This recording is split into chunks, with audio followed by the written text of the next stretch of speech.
Okay, so today, pretty good day in terms of movies. Got to see two great films.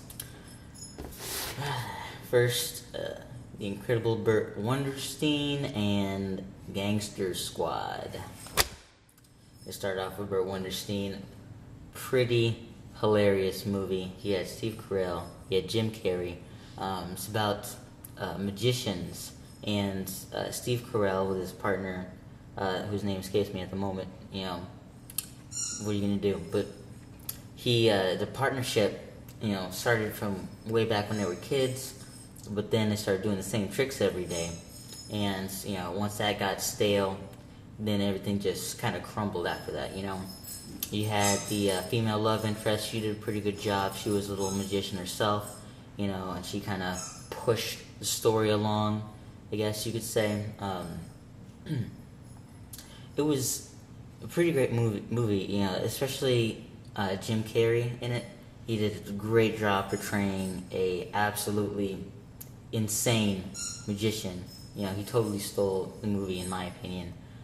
He was there at like almost every corner, one-upping Burt Wonderstone. You had him at the birthday party. You had him even at the street performances, he was going absolutely crazy. He had the hold your piss, the staring for 3 days, absolutely ridiculous. It was pretty good. Even they even had a little bit of a flash from the past type deal. He saw a film when he was a kid, and the film inspired him to be a magician.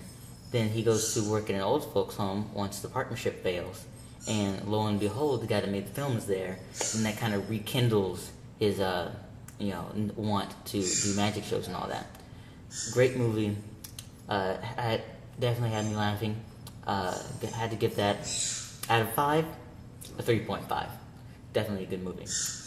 Next up, you got Gangster Squad. Now this, it even started off with a bang, so to speak. I guess you start off, and a dude's getting ripped to shreds right in front of my eyes. Getting two cars just pulling him apart, and this guy. And there's no messing around with this guy. There's no messing around in this movie whatsoever, really. Not too much comedy relief, I didn't feel. Definitely a lot of, hey, this is what we're gonna do, and then they just walk off and do it. As soon as he gets the squad together, he's like, we're holding up one of the casinos tonight. And, they go off and they try and hold up a casino. So that kind of showed, there were a lot of, hit him, get him, type of moments in that movie.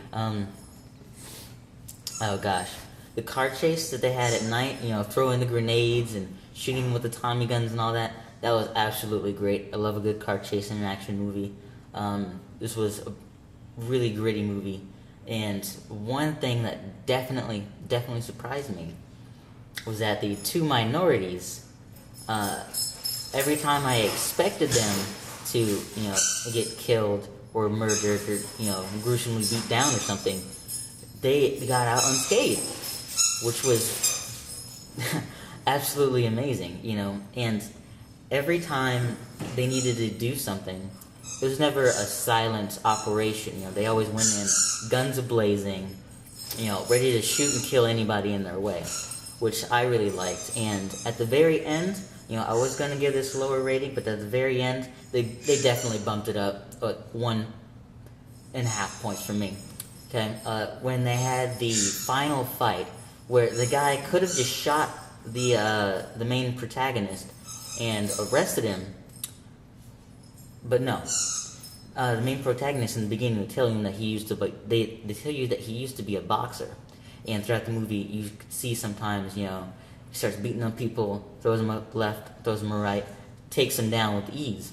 So you have the antagonist and the protagonist, and at the end, they're going at it, and people are standing by. Nobody wants to interrupt because the antagonist, Mickey, the boxer, sorry for the mix-up earlier, the boxer Mickey um, he's pretty much the king of this town, whereas the cop was the, kind of like the masked vigilante without a mask.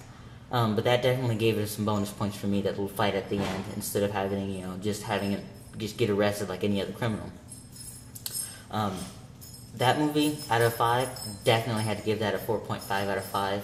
Had me attentive the entire time, and I was really excited to see it. Thanks.